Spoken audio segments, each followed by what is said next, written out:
राम कृष्ण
रूप पाहता लोचनी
गालिल्लो टांग लोटांगण वंदिन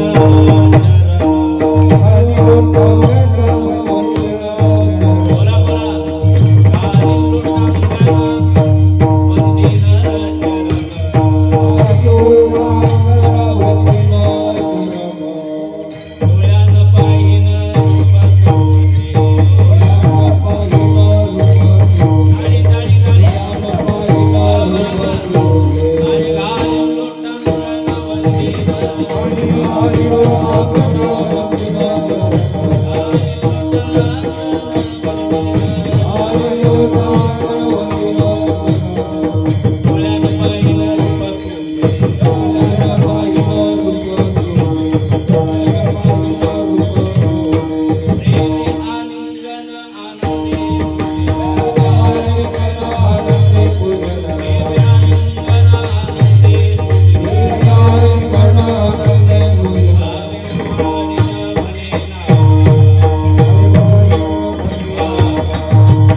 गाली श्री हरिभक्तपरायण सोमेश्वर महाराज सोमठाणा त्यांना साथ करतील श्री हरिभक्तपरायण तुकाराम महाराज पांचा.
घाली लोटांगण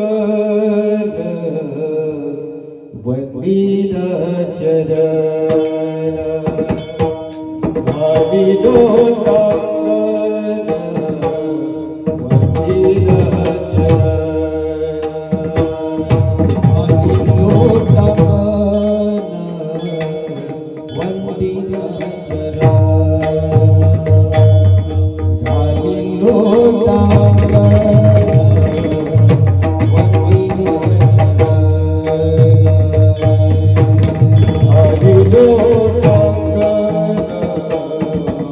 Hare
चरण घालीन लोटांगण वंदिनी चरण डोळ्यानं पाहिन रूप तुझे प्रेमे आलिंगन आनंदी पूजेन भावे वाळीन म्हणे नमा घालीन लोटांगण वंदिना चरण डोळ्यानं पाहिन रूप तुझे दोन प्रकारे आता माझं साई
ब्रह्मानंदं परमसुखदं केवलं ज्ञानमूर्ति द्वन्द्वातीतं सदृशं तत्त्वमशादिलक्ष्यम् एकं नित्यं विमलमचलं सर्वदी साक्षिभूतं भावातीतं त्रिगुणरहितं सद्गुरुं तं नमामि विनायकं गुरुं नौमि साखरे नाम विस्तृतम् येषां चरणसान्निध्यात् जीवा मुक्त्वा भवन्ति साखरे वंशविख्यातं ज्ञानदानपरायणं विनायकं गुरुं वन्दे भवबन्धविमुक्तये श्रीरङ्गनाथं गुरुराजवर्यं मुमुक्षूणां ज्ञानदानैकदक्षं प्रभावती क्षेत्रनिवासिनं नमामि वेदान्तविदां वरिष्ठं पाण्डुरङ्गा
प्रेमे आलिंगन आनंदी पूजन भावे वाळीन म्हणे नामा घालीन लोटांगण वंदिन चरण डोळ्यानं पाहिन रूप तुझे प्राप्त प्रसंगी सेवेकरता निवडलेला अभंग चंद्रभागेच्या तीरावरती असणारं पंढरपूर नावाचं क्षेत्र या क्षेत्रामध्ये निवास करणारे श्री संत नामदेव बाबा यांचा 2 चरणाचा अभंग प्राप्त सेवेकरता निवडलेला आहे विठ्ठल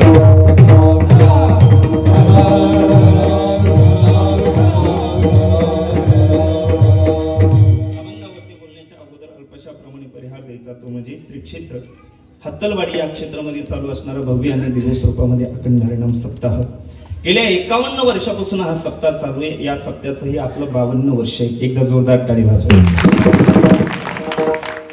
आपल्या परभणी जिल्ह्यातच असे काही सप्ते दादांनो ऐका लक्ष देऊ नये का परभणी जिल्ह्यात असे काही सप्ते त्या सप्त्यांना कुठं 50 वर्ष झाले. परभणी जिल्ह्यामध्ये असे काही सप्ते त्या सप्त्याला कुठं 100 वर्ष झाले. कुठं 150 वर्ष झाली. अण्णा आमच्या नात्याचा सप्ताह आहे. आमच्या सप्त्याला 350 वर्ष पूर्ण झाले. 1972चा दुष्काळ पडला होता. अन्नाच्या पायी लोक मरत होते. मरत असताना 1972च्या सालामध्ये लोकांचा सप्ताह जवळ आला. गावकरी मंडळीनं ठरवलं सप्ताह झाला पाहिजे. लोकांनी विचार केला घरावरचे पत्र विकायचे पण सप्ताह करायचा. त्या गावचा मी मुलगा आहे. त्या गावावरून मी आलेलो आहे. माझ्या जीवनाचं परम भाग्य आहे ज्यांच्या माध्यमातून मला कीर्तन सेवा प्राप्त झालेली. महाराष्ट्रामध्ये एक वैभव गाजत आहे. परमादरणीय परमपूजनीय श्रद्धेय माझे गुरुबंधू लहाने गुरुबंधू आहेत. गोड असा मृदंग वाजवतात. आपल्या गावचे भूमिपुत्र आहेत. अनेक विद्यार्थी घडवण्याचं कार्य करणारे आमचे श्री हरिभक्त पारायण प्रदीप महाराज आपतर महाराजांमुळे येण्याचा योग मला प्राप्त झालेला आहे. या अगोदरही आपल्या सप्त्याचं 50वं वर्ष होतं. त्यावेळेस कीर्तन सेवा करण्यासाठी मी आलो होतो. सप्त्याचे त्यावेळेस 9 दिवसाचा सप्ताह होता. बरोबर 9 दिवसाचा 8 दिवसात होता. 9 दिवसाचा 9 दिवसा मला चांगलं माहिती ना. असं कसं इसरावं बुक्का घालून गेलो तुम्ही महाराज. ऐका आता लक्ष द्या. सप्ताह त्यावेळेस 9 दिवसाचा होता आणि पहिल्या दिवसाचं कीर्तन माझं होतं. मी अभंग निवडला होता. आठवत असेल तुम्हाला. मी अभंग निवडला होता नाम गोड पुरी गोड सकळ हे रसना एरा रसा विटे घेतात कुठे आहे काही. पुनश्च एकदा समस्त ग्रामस्थ मंडळ भजनी मंडळ टाळकरी मंडळ वारकरी मंडळ सर्वांच्या योगामुळे येण्याचा योग माझ्या जीवनामध्ये प्राप्त झालेला आहे. या विशेष कीर्तनाला ज्यांची उपस्थिती आहे ज्यांच्याकडे आम्ही साधकाची माय म्हणून पाहतो आमची पूजनीय अण्णा या ठिकाणी उपस्थित आहेत. लहान असताना कधी भूक लागायची आम्हाला. लहान असताना कधी आश्रमात भूक लागली तर आईसारखं भांडण्याचं अंतकरण फक्त एकाच व्यक्तीकडे होतं. ते म्हणजे आमच्या अण्णाकडे होतं. व्यक्ती या ठिकाणी बसलेली पूजनीय अण्णांच्या चरणावरती माझा साष्टांग दंडवत आहे. त्यांच्या पाठीमागे परभणी जिल्ह्यामध्ये एकमेव असा गोड मृदंग वाजवणारे भरपूर असे मृदंग वादक या जगामध्ये विश्वामध्ये भरपूर आहेत. पण गोड मृदंग लग्याचा बेस ज्यांच्याकडे पाहिलाचा जातो आणि आमच्या परमार्थामध्ये ज्यांच्याकडे भीष्माचार्य म्हणून आम्ही पाहतो पूजनीय या ठिकाणी सुरेश बाबा या ठिकाणी उपस्थित आहेत. आज थंडी वाजायला लागली का तुम्हाला? थंडी आहे का? काल परवा आवाळ आलाय. आता थंडी निघून गेली बघा. जोरदार टाळी वाजली पाहिजे. टाळी वाजली म्हणजे पहाटे 4 वाजता तर मी काय सोडत नाही तुम्हाला. आता काळजी करू नका. आता एका उपस्थित महान मंडळी या ठिकाणी उपस्थित आहे. संस्थेतील असणारे छोट्याले या ठिकाणी बालगोपाळ या ठिकाणी उपस्थित आहे. आमचे आंबेकर बरोबर आहे आंबेगावकर महाराज या ठिकाणी उपस्थित आहेत. पलीकडे टाळकरी मंडळी आंबेगावचे तिघ पण तुम्ही सोमठाणेकर पूजनीय आमचे वारकरी वैष्णव गोड गायनाचे साथ करणारे संगीत विशारद आमचे सोमनाथ महाराज या ठिकाणी उपस्थित आहेत. त्यांच्या पलीकडे बोंदरवाडीकर. तिकडे आमचे परम मित्र माझ्यावरती नितांत प्रेम करणारे गोड व्यक्तिमत्व आमचे पूजनीय श्री हरिभक्त पारायण अंगदजी महाराज या ठिकाणी उपस्थित आहेत. वेदांतमध्ये यांचा अग्रगण्य असा गोड अध्ययन आहे. पूजनीय माझे परम मित्र परम स्नेही ज्येष्ठ गुरुबंधू तुकारामजी महाराज कालच्या या ठिकाणी उपस्थित आहेत. पलीकडे उक्कलगावकर मंडळी या ठिकाणी उपस्थित आहे. नाही उक्कलगावकर इथलेच कसं व्हायला लागले कनुष्ट जाऊ दे वयामान होत असता.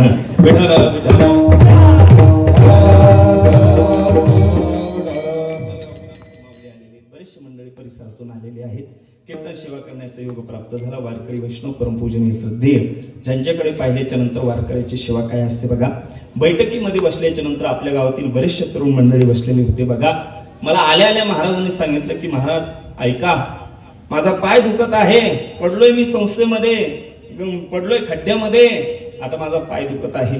महाराज या वर्षीची जर वारी झाली नाही तर हा असणारा वारकरी चंद्रभागेमध्ये देह समर्पित करेन. याला निष्ठावंत वारकरी म्हणतात. आपल्या परिसरामध्ये या ठिकाणी प्राप्त झाला. बाबा तुमच्या हृदयातून मनापासून धन्यवाद. आपल्याला या कीर्तन कशी वेळ करता येईल बोलण्याचा प्रयत्न करायचा आहे. विनेकरी बाबा आहे. समस्त ग्रामस्थ मंडळ भजनी मंडळ सर्व टाळकरी मंडळी उपस्थित आहेत. अनेक परिसरातून आलेले सर्व मंडळी या ठिकाणी उपस्थित आहेत. आपल्याला कीर्तन सेवेकडे बोलण्याचा प्रयत्न करायचा आहे. अभंग श्री संत नामदेव महाराजांचा आहे. कोणाचा आहे? बोला लवकर उत्तर द्या. कोणाचा अभंग आहे? श्री संत नामदेव बाबांचा अभंग आहे. अभंग फक्त 2 चरणाचा आहे. किती चरणाचा? फक्त 2 चरणाचा अभंग आहे. अभंग मला असं वाटतंय की गड्या हत्तलवाडीमध्ये असा एकही व्यक्ती नाही की त्या व्यक्तीचा हा अभंग पाठ नाही. सगळ्या व्यक्तीचा अभंग पाठ आहे. ऐकायचं का तुम्हाला भजनी मंडळ? ऐका मी अर्धा म्हणतो, त्यातला अर्धा तुम्ही म्हणा, सगळ्यांनी म्हणायचं. घालीन लोटांगण वंदीन चरण जो अभंग म्हणणार नाही त्याला शेजाऱ्याची शपथ आहे. नाही आलं तर बघ तोंड हलवायचं, काहीच काळजी करू नये, हं? म्हणा. घालीन लोटांगण वंदीन चरण डोळ्यानं पाहिन रूप तुझे प्रेमे आलिंगन ऐक तुझे भावे ओवाळीन. नमो नमः. वा विठाला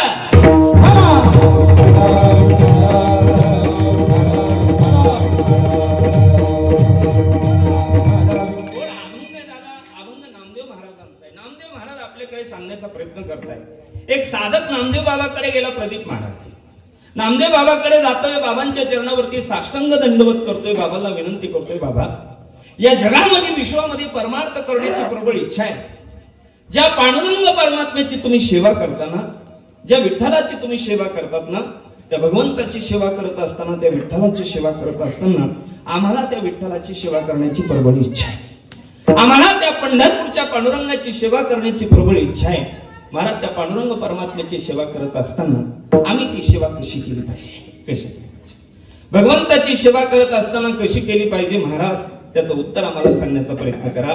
दुसरी गोष्ट तुमच्याकडे आहे, ज्या भगवंताची तुम्ही सेवा करतात तो देव तुम्हाला कसा वाटतो, तर त्यावेळेस नामदेव महाराज सांगतात, एखाद्या व्यक्तीला वर्षातून दिवाळी इतका महान वाटतो, दिवाळीचा सण, दसऱ्याचा सण महान वाटत असेल, पण आम्हा वारकऱ्यांना त्या पांडुरंगाकडे पाहिल्याच्या नंतर नित्य दिवाळी वाटते. विठोबाचे राज्य नित्य दिवाळी.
ज्या विठ्ठलाची तुम्ही सेवा करायला सांगतात त्या पांडुरंगाकडे कोण आम्हाला नित्य दिवाळी सारखं समान वाटत आहे. नामदेव महाराज या ठिकाणी सांगण्याचा प्रयत्न करतात, बाबा आम्हाला तो परमार्थ करण्याची प्रबळ इच्छा आहे, तो भगवान परमात्मा मिळवण्याची प्रबळ इच्छा आहे, पण त्या देवाची इच्छा करण्यासाठी, त्या देवाची सेवा करण्यासाठी आम्ही काय केलं पाहिजे? महाराज, परमार्थ करत असताना साधकानं नामदेव बाबांकडे प्रश्न केला. अण्णा साधकानं, बाबा तुमचं नाव घ्यायचं विसरलो, क्षमा असं, आपल्या गावचीच आहे, जोगवाड्याचे पूजनीय महाराज या ठिकाणी उपस्थित वर, महाराज धन्यवाद. तुकोबारायने सुद्धा साधकांना प्रश्न केला, साधकाने सुद्धा तुकोबारायला प्रश्न केला. तो संवाद चालत असताना जसं जगद्गुरु तुकोबारायचा साधकाचा प्रश्न चालू आहे, तसं नामदेव महाराजांचा साधकाचा प्रश्न या ठिकाणी चालू आहे. साधकानं प्रश्न केला की बाबा, ज्या भगवान परमात्म्याची तुम्ही सेवा करायला आम्हाला सांगता, ऐका हत्तलवाडीकर, ध्यान देऊन ऐका, ज्या भगवान परमात्म्याची तुम्ही सेवा करायला सांगतात त्या भगवंताची सेवा करण्याची आमची प्रबळ इच्छा आहे, आजपासून सेवा करायला तयार आहे.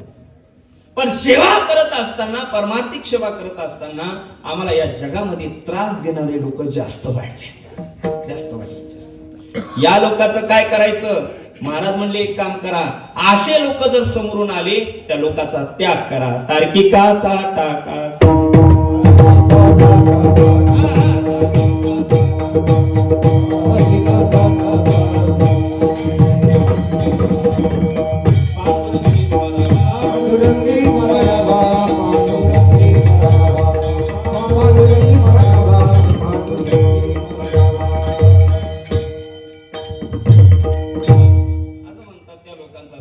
पाहिजे, त्या लोकांना त्याग करून आपण परमार्थ करण्याचा प्रबळ इच्छा केली पाहिजे. महाराज, त्या भगवंताची सेवा करत असताना आम्हाला त्या लोकांचा त्रास होतो. तुकोबारायने सुद्धा सांगितलं, ज्या भगवंताची सेवा आम्ही करत आहोत त्या भगवंताची सेवा करत असताना लोकांनी सुद्धा आम्हाला त्रास दिला. लोकांनी त्रास दिला, नवलाची गोष्ट काय हत्तलवाडीकर, ज्यांच्याकडे आम्ही विश्वास पाहून पाहतो त्या लोकांनी सुद्धा आम्हाला त्रास दिला. गावच्या लोकांनी सुद्धा मला त्रास दिला, पाटलानं सुद्धा त्रास. गोपाला पाटील गोविंद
लोकांकडे मी पाहिलं नाही.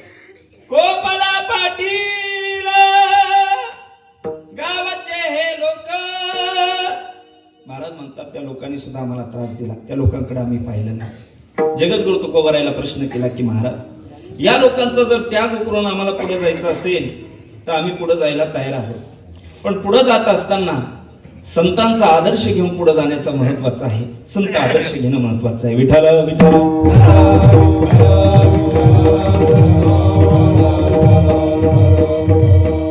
परमार्थ करत असताना त्रास ज्ञानोबरायला दिला, त्रास तुकोबरायला दिला, त्रास नाथ महाराजांना दिला, सगळ्या संतांना त्रास सहन करावा लागला महाराज.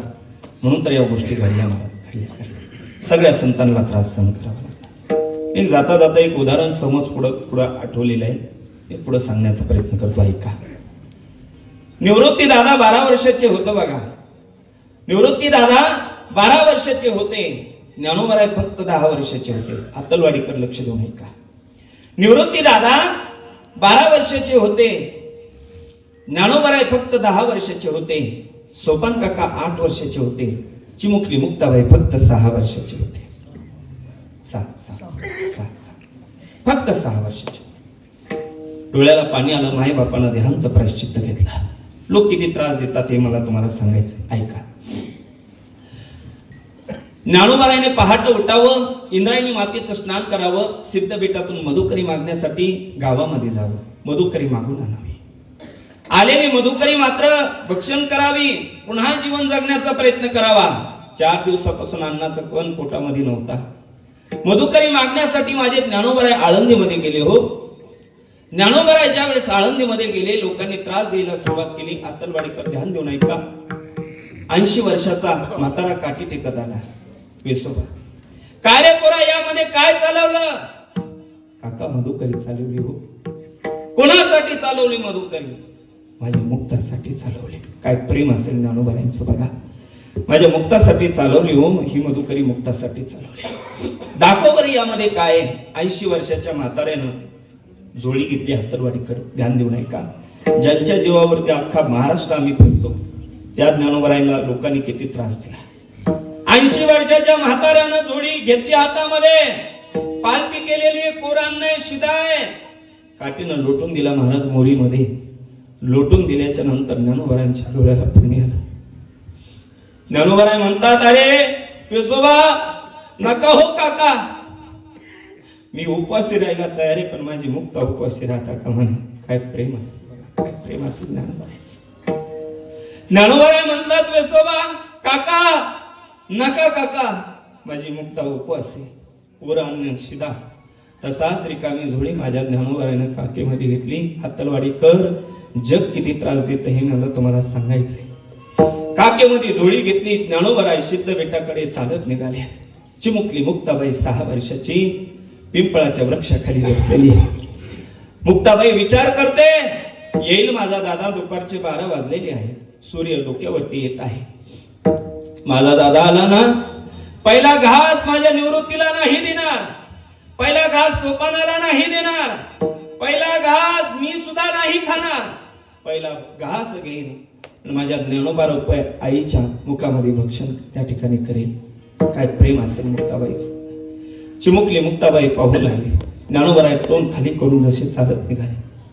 माऊली काय आणलो आज. ज्ञानोबराय काहीच बोलत नाही. सिद्ध बेटामध्ये कोटी आहे. कोट्यामध्ये प्रवेश केला. कोट्याचं दार लावलं. चिमुकली मुक्ताबाई आवाज देते, ज्ञानदादा ज्ञानदादा तुम्ही ताटी उघडा. त्यावेळेस पाहत असताना झरोक्यातून पाहते तर ज्ञानोबराय रडत होते. किती या जगानं किती त्रास दिला माझ्या ज्ञानोबरायला.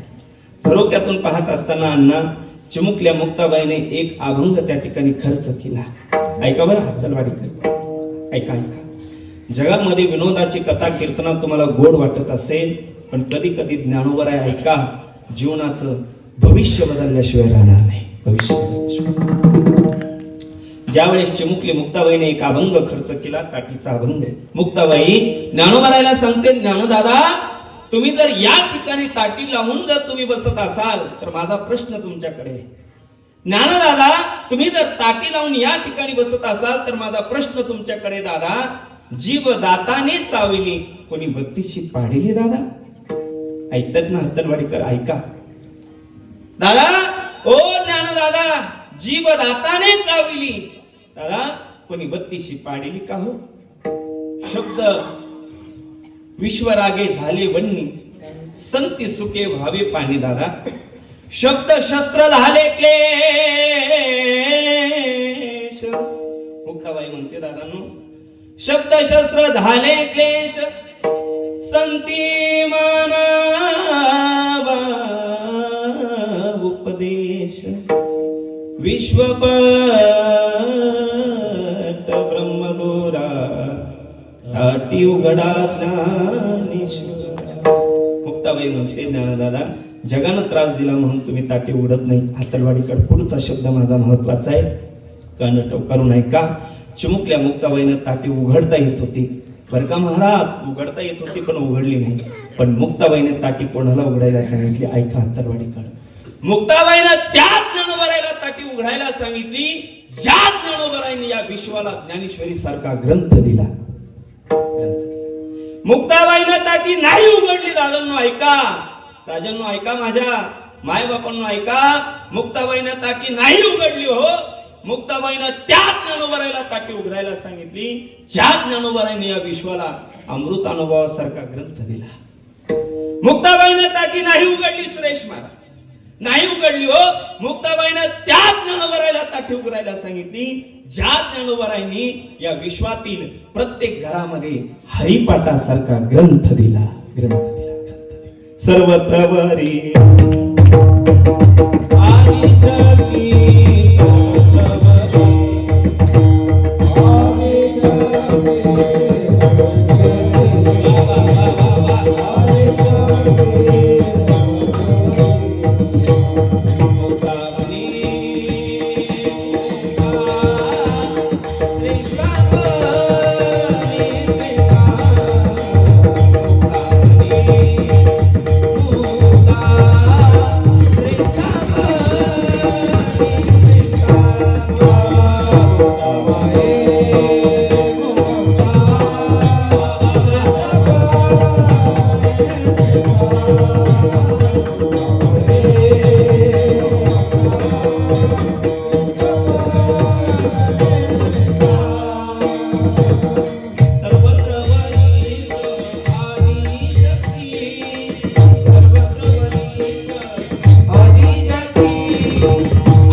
पुढचं उदाहरण आहे का? मला त्या माऊलीचा परिचय तुमच्या गावातून ऐकायचा आहे, मला ऐकायचं आहे. मी परिचय फक्त त्या माऊलीचं लक्षण सांगतोय, त्या माऊलीचं नाव तुमच्या मुखातून ऐकायचं आहे. आदर्शयुक्त गाव आपलं आहे हत्तरवाडीकर. इथं आल्याच्या नंतर मला कळालं की माननीय राष्ट्रपतीच्या हाताने या गावाला पुरस्कार प्राप्त झालेला, एकदा नाही दोनदा. आता यांच्यासाठी आपण टाळ्या वाजवा. आदर्शयुक्त गाव जर कोणतं असेल तर मला असं म्हणायचंय, महाराष्ट्रामध्ये आदर्शयुक्त गाव असेल, पण भारतामध्ये आदर्शयुक्त गाव जर कोणतं असेल तर ते फक्त हत्तरवाडी आहे. काय गावामध्ये माणिकरावला मी सांगितलं बघा, काय गावामध्ये प्रवेश करत असताना सुगंधावरून कळतं हे गाव आलंय. नाही कळालं? ह्याला 5G लागतो, 4G नाही चालत. काय काय गावाला सुगंधावरून कळतं हे गाव आलेलं आहे, पण या गावामध्ये सुंदर स्वरूपामध्ये कळतं. आतमध्ये प्रवेश करत असताना असं वाटलं मानवत तालुक्यात मी प्रवेश केला का काय. आल्यानंतर मी तरुणांना सांगितलं, दादा काय गोड गाव आहे, किती गोड गाव. मला एका माऊलीचा परिचय तुम्ही द्या गड्या. त्या माऊलीचं लक्षण मी सांगतोय. माऊल्यांनो तुम्ही द्या, किंवा पुरुष मंडळी तुम्ही द्या, किंवा तरुणांनो माझ्या मित्रांनो तुम्ही उत्तर द्या. आता प्रश्न तुमच्याकडे, त्या माऊलीचं नाव मला तुमच्या मुखातून ऐकायचंय.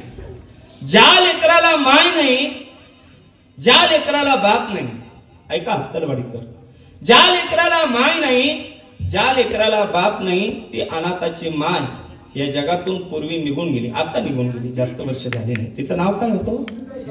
वाह, दादांसाठी जोरदार टाळ्या. ज्या लेकराला माय नाही, ज्या लेकराला बाप नाही, सुरेश बुवा, प्रदीप महाराज, अनाथाची माय सिंधुताई सपकाळ प्राण जात असताना जगानं किती त्रास दिला हे मला सांगायचं आहे. जग नाव घेतं पण जिवंत पण घेत नाही यांना, त्याला मारावं लागतं. सिंधुताई सपकाळांचा प्राण जात असताना एका मीडियावाल्यानं प्रश्न केला, ताई काय ग माय, बोल ना राजा, माय तुम्ही महाराष्ट्राच्या ना. असं का बोलतो राजा, मी तर महाराष्ट्राचीच आहे, मराठी बोलते मी. नाही नाही नाही, मला एक प्रश्न आहे माई तुमच्याकडे. माई म्हणायचे त्यांना. बोला, बोल माय, बोल, काय बोलायचं तुला, बोल. माई तुम्ही महाराष्ट्राच्या ना. हो राजा मी महाराष्ट्राची. मग माई तुम्ही महाराष्ट्राच्या असताना तुमच्या नावाचं पुस्तक पंजाबला निघालं, पंजाबला निघालं. हो राजा. तुमच्या नावाचं पुस्तक उत्तर प्रदेशला निघालं.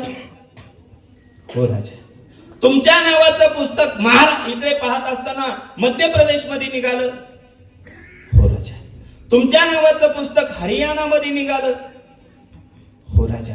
तुमच्या नावाचं पुस्तक इकडे पाहत असताना भारत देश सोडून विदेशात सुद्धा निघालं. हो राजा. हो. काय म्हणणं आहे राजा तुझं? माझं म्हणणं एकच आहे माई, तुम्ही महाराष्ट्राच्या असताना या महाराष्ट्रानं तुमचं पुस्तक का नाही लिहिलं? ऐका, तुमच्या डोळ्याला पाणी आहे. सिंधुताई सपकाळांच्या डोळ्याला पाणी आलं. सिंधुताई सपकाळ म्हणल्या, राजा या महाराष्ट्रात पुस्तक निघायला आधी मरावं लागतं रे, मग पुस्तक निघालं. महाराष्ट्रात पुस्तक निघायला मरावं लागतं. हा महाराष्ट्र जिवंतपणे कोणाचं कौतुक करत नाही, त्याला मरावं लागतं. मरावं लागतं. दादांनो, एवढा त्रास सिंधुताई सपकाळांना सुद्धा मिळालाय. अण्णा, माझं शेवटची इच्छा आहे, जोगवाडीकर महाराज अण्णा या ठिकाणी बसलेले, सुरेश महाराज आहे, गावकरी मंडळी या ठिकाणी, महाराष्ट्रातला आदर्श इकडे पाहत असताना मला एक शब्द सहज बोलून जायचा आहे. इथं मीडियावरती या ठिकाणी कीर्तन चालू आहे, तर माझा एक शब्द मुखातून सहज जाणार आहे. सर्वांनी लक्ष देऊन ऐका. महाराष्ट्रातला तो एकमेव मी भागवतकार असेल, मला अभिमान आहे त्या गोष्टीचा आणि स्वाभिमान आहे. महाराष्ट्रातला एकमेव असं मी भागवतकार असेल, महाराष्ट्रातला एकमेव मी असा कीर्तनकार असेल की 4 वर्षानंतर, आता 2026 चालू झालं, बरोबर आहे पोरांनो, 2026 चालू झालं, पण 2026, 27, 28, 29 आणि 30, 2030च्या नंतर जे काय मला भागवत कथेची दक्षिणा येईल, कीर्तनाची दक्षिणा येईल, ती टोटल मी अनाथ आश्रमाच्या मुलांना लावणार आहे. टोटल भाग्य माझं महाराज या लेकरांना मिळत आहे. माझी तयारी चालू आहे सध्या. इरळमध्ये मी भागवत कथा करत असताना सहज शब्द गेला. लोक म्हणले, तुमच्या अनाथ आश्रमाला काय पाहिजे? म्हटलं काही नकोय महाराज, ज्यावेळेस तुम्ही अनाथ आश्रम ओपन कराल त्यावेळेस त्या खाली बसलेल्या कथेमध्ये, माझ्या भागवत कथेला बसलेल्या माझ्या माऊल्या म्हटल्या, महाराज या इरळद मधून 50 पंक्ती तुमच्या अनाथ आश्रमाला मिळतील. 50 पंक्ती. आता कालच पाटोद्यामध्ये त्या गावात सप्ताह होत नव्हता. तरुणांना जवळ घेतलं. का सप्ताह होत नाही? ते म्हणले महाराज पाकिटं लागतात. म्हणलं काळजी करू नका, मी आहे ना. म्हणले महाराज तुमच्याकडे 4च वर्षी. म्हणे जाऊ द्या, जे होईल ते आहे. म्हणलं करा तुम्ही पोरांनो. त्या पोरांना सप्ताह उभा केला. एवढा मोठा सप्ताह झाला महाराज त्या गावात. आजच काला झाला त्या गावचा. मला थांबावं लागलं त्या गावामध्ये. सुरेश महाराजांना माहिती. तर त्या गावामधील सगळ्या जवळपास 900 लोकसंख्या त्या गावाची, पण अर्ध्या तरुणांनी जवळपास 30 ते 35 मुलांनी सर्वांनी माळी घातल्या. टोटल माळी घातल्या. आनंद वाटला या गोष्टीचा. मला माझं सांगण्यासाठी या नारदाच्या गादीवर उभा नाही मी. सज्जनांनो ऐका, मला जगाचं सांगायचंय. जगाचं काय सांगायचंय दादा? तुम्ही जोपर्यंत जिवंत आहेत ना, हे लोक तुमचं नाव घेणार नाही, पण ज्यावेळेस तुम्ही जाल त्यावेळेस तुमचं नाव नक्कीच निघेल. नामदेव महाराजांकडे प्रश्न केला की बाबा आम्ही पंढरपूरला जाण्याची आमची प्रबळ इच्छा आहे. भगवान परमात्म्याचे परम भक्त जगद्गुरु तुकोबाराय म्हणतात, तुला जर पंढरपूरला जायचं असेल तर पॅन्ट शर्टीवरती जाऊ नको, पॅन्ट घालू नको, शर्ट घालू नको. नेमकं काय घालायचं? वारकरी व्हावं लागल. होय होय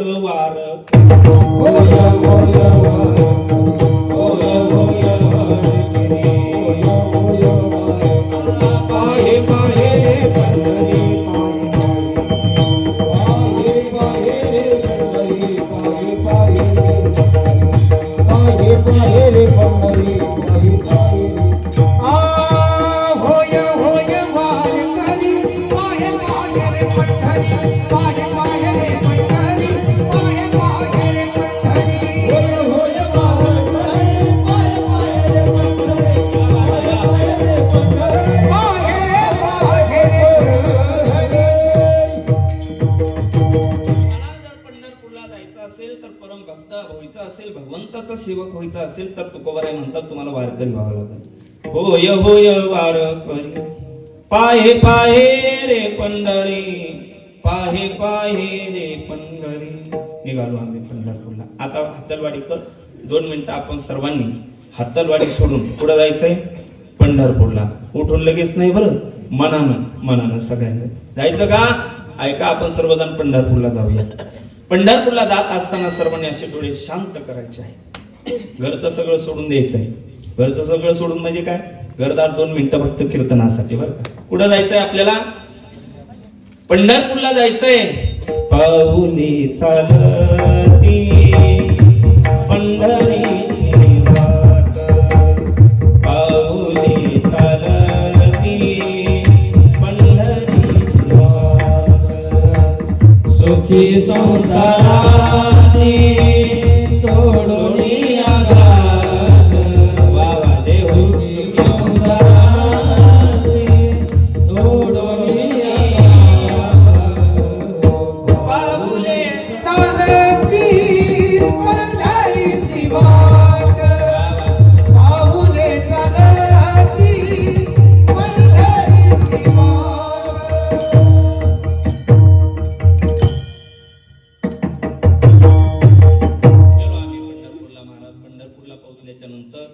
आम्ही एसटीच्या खाली उतरलो महाराज. पण खाली उतरल्याच्या नंतर आम्ही चंद्रभागेच्या कडेला निघालो. वाळवंट दिसायला लागला महाराज. किती सुंदर वाळवंट आहे, काय गोड चंद्रभागा आहे. ऐका तिचं वर्णन. आयशी चंद्रभागा, आयशी चंद्रभागा, आयशी चंद्रभागा, आयशी दिवाळी, आयशी चंद्रभागा,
महाराज म्हणले अशी चंद्रभागा पुढंच नाही, आपण जाऊया. मला म्हणायचं महाराज, आपण गाण्यापेक्षा आपल्यापेक्षा सुद्धा हत्तरवाडीकरांचा सूर अत्यंत गोड आहे.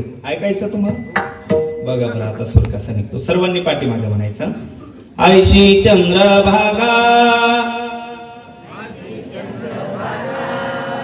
आज पंगत होती का सप्त्यात? पंगत झाली कोणाची होती? झाली ना पंगत? पण आवाज काय नाही. अरे सुनो भैया, आवाज ऐसी निकालो साला पाकिस्तान हिल जाए. गर्व से कहूं हम हिंदू है. आवाज असा आला पाहिजे हिंदूंचा, पाकिस्तानाला घाम फुटला पाहिजे, इकडं बांगलादेश तर पळूनच गेला पाहिजे, असा आवाज आला पाहिजे. सर्वांनी म्हणायचं, आयशी चंद्रभागा. हत्तरवाडी मध्ये जन्म घ्या. काय बघा, आयशी चंद्रभागा, आयशी चंद्रभागा, ऐसे भीमा तीर.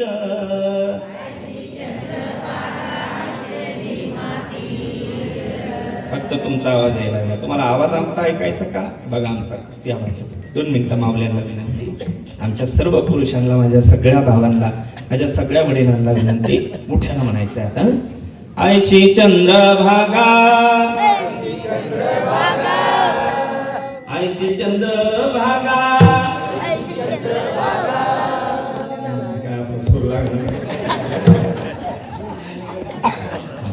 तरी सुद्धा असं आपण म्हणतायचं बघा.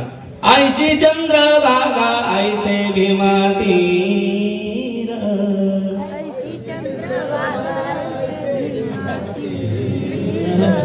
एकी नाही हो, एकी नाही म्हणून काय, एकी पाहिजे होती राव. आपण कोणाला ऐकत नसतो तर राव, पण असू द्या.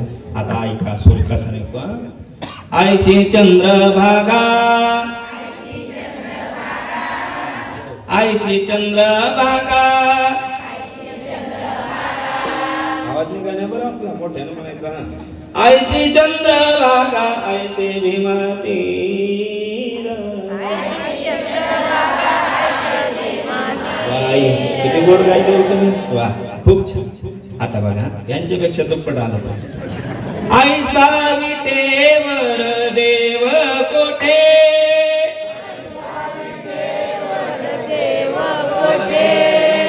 यांच्यापेक्षा दुप्पट सोडा.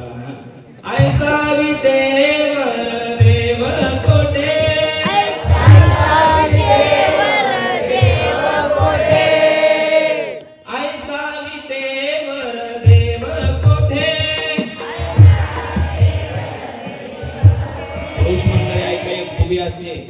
मी म्हंटलो तुमचा आवाज जास्त मोठा नाही आला म्हणून या मोठ्यानं म्हणायला लागले. म्हणत नव्हत्या बिचाऱ्या मावल्या, पण किती गोड लक्ष्मी म्हणायला लागलेत बघा. आता सगळ्यांनी स्वरात सुरू मिसळायचा आणि विटेवरचा पांडुरंग परमात्मा हत्तरवाडी मध्ये आणायचा. कोणाला वाटतं आमचा पांडुरंग परमात्मा हत्तरवाडी मध्ये जावा? बोटवर करा बरं. पांडुरंग परमात्मा, पंढरपूरचा पांडुरंग परमात्मा हत्तरवाडी मध्ये येऊ नये. कोणाला वाटतं? बोटवर करा. उलट झालं का? होतात जाते वयानं होतात. ऐका आता जोरदार म्हणायचं आता सर्वांनी. हा गोड गायचं गड्या. विटेवरचा पांडुरंग परमात्मा पळत आला पाहिजे. आणि जसं एखाद्या छोट्याशा बाळाला माय अलगत उचलते, तोंडावर हात फिरवते, हृदयाशी लावते, तसं पांडुरंगानं केलं पाहिजे. सगळ्यांनी गोड गा. आयशी चंद्रभागा, आयशी चंद्रभागा, आयशी. तुम्हीच म्हणायचं, फक्त तुम्हीच. आयशी चंद्रभागा, आयशी चंद्रभागा, आयशी चंद्रभागा, आयशी भीमा. वा वा वा. हे ऐसा नाही तरी आलं ना काय म्हणायचं? ला ला ला ला. कोणाला काय कळलं? सरस. हे ऐसा विटेवर देव कोठे,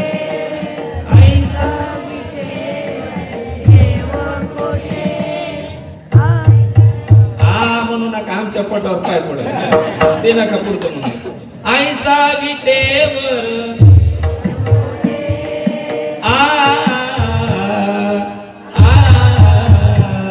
आईशी चंद्रभागा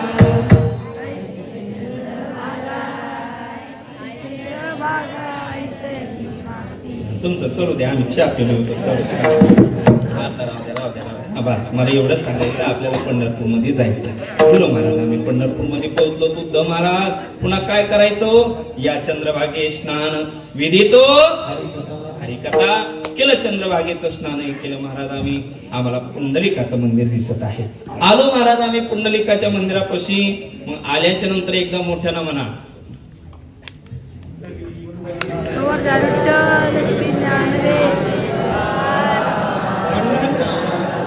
नाही नाही आवाज बर का महाराज. अण्णा आवाज कुठे येतो माहितीये का? हरे राम राम राम. इथं असं जमलं बाबा. तिथं कसा असं जोरात आवाज येतो महाराज. कचून म्हणतो महाराज माणूस. मग असा टचून जेवतो महाराज. टचून गुरुवर्य नाना महाराज सर्व विषय सांगायचे. टचून जेवतात काय काय. टचून म्हणजे का? हे बोट इथं लावायचं मग हे इथं लावायचं. हे बोट इथं लावायचं मग इथं लावायचं. ही जागा जोपर्यंत एवढी टणक होत नाही तोपर्यंत जेवण त्याला टचून म्हणतात. हे आपल्या घरी नाही पंक्तीला. रामकृष्ण सर्वांनी म्हणायचं आहे. हा जय हो. पुंडलिक वरदा पंढरीनाथ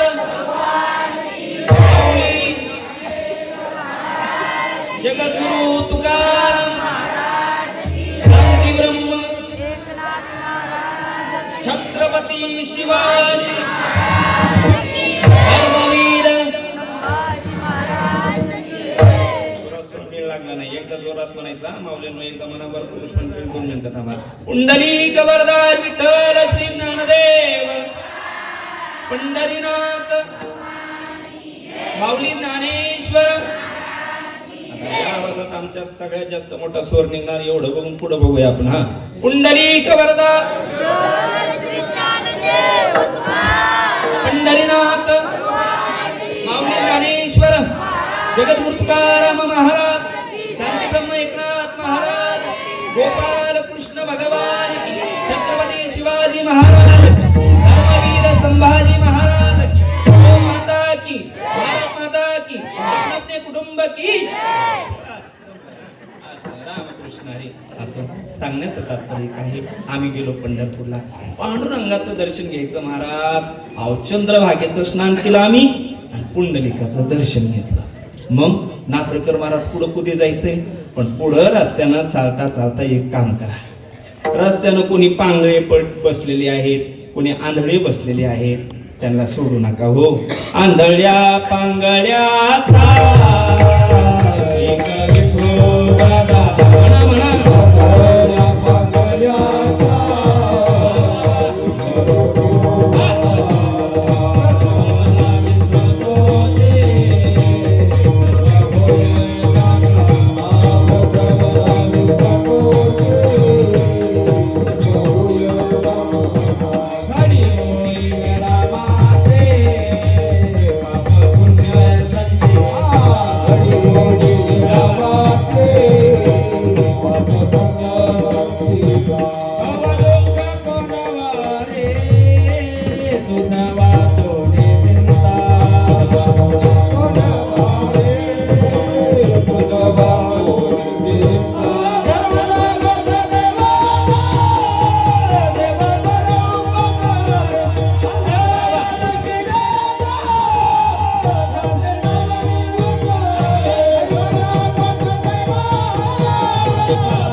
हातरवाडीकर म्हणते नात्रेकर महाराज आम्ही दान दक्षिणा दिली. पण आमचा तुमच्याकडे एक प्रश्न आहे. एक गुह्यशास्त्र आम्हाला सांगा. जे आंधळे पांगळे जे आहेत ते नेमकं चंद्रभागेत का बसले? त्यांनी पूर्वजांनी काय पाप केलं का त्यांनी पाप केलं? तर ऐका विषय आलाय म्हणून सांगण्याचा प्रयत्न करतो. दालक्य नावाचे महान ऋषी या जगात होऊन गेले. अण्णा दालब्य नावाचे ऋषी जोगवाडेकर महाराज मोठे संत होऊन गेले बरं का महाराज. ते संत म्हणतात पांचाळ महाराज, ते संत म्हणतात बरं का महाराज. अंगद महाराज ते संत म्हणतात या जगामध्ये आंधळे कोण होता. इतस्ततो तार्किको मार्जर हा, ऐका, इतस्ततो तार्किको मार्जर हा देवालस्य चांगला हा धान्य हरेण मुशका दुग्ध चोरेण बहुमूत्री मातृवद अंधत्व. आता आला बरं का आंधळ्या पांगळ्याचा. मातृवद अंधत्व, पितृवद बधिरत्व, बकवद दीर्घनाशिका. महाराज म्हणले दालब्य नावाचे ऋषी म्हणतात या जगामध्ये आंधळे पांगळे कोण होतात. त्याच्या अगोदरचा एक इतिहास 7 श्लोकामध्ये महाराज सांगण्याचा प्रयत्न करतात. 7 मुद्दे सांगतो, पुढे अभंगाकडे जाण्याचा प्रयत्न करतो. ऐका, महाराज म्हणले या जगामध्ये विश्वामध्ये आंधळे कोण होतात, पांगळे कोण होतात. इतस्ततो तार्किको मार्जर. या जगामध्ये विश्वामध्ये परमार्थात राहून जे माणसं गद्दारी करण्याचा प्रयत्न करतात त्या व्यक्तीला मांजराच्या पोटी जन्म घ्यावा लागतो. पहिला मुद्दा हातरवाडीकर ऐका. दुसरा मुद्दा ऐका, देवालस्य चांगला. माणसानं श्रीमंत माणसाचं खावं पण देवाचं कधी खायचं नाही. ध्यान देऊन ऐका. माणसानं श्रीमंत माणसाचं खावं पण देवाचं कधी खायचं नाही. जे माणसं देवाच्या विकासासाठी आलेला फंड खातात, जे माणसं गावामध्ये जर एखाद्या सप्त्यातला पैसा खातात, जे माणसं या जगामध्ये परमार्थ आलेला पैसा खातात त्या व्यक्तीला पुढच्या जन्मी चांडाळ व्हावं लागतं. देवालस्य चांडाळा हा. पुढे दुग्ध चोरीनं बहुमूत्री. मुद्दे का सांगतो त्याचं कारण, आंधळे पांगळे का झाले त्याचं कारण आहे का. दुग्ध चोरीनं बहुमूत्री. जे माणसं या जगामध्ये विश्वामध्ये, हातरवाडीकर ऐका, जे माणसं या जगामध्ये विश्वामध्ये विठाला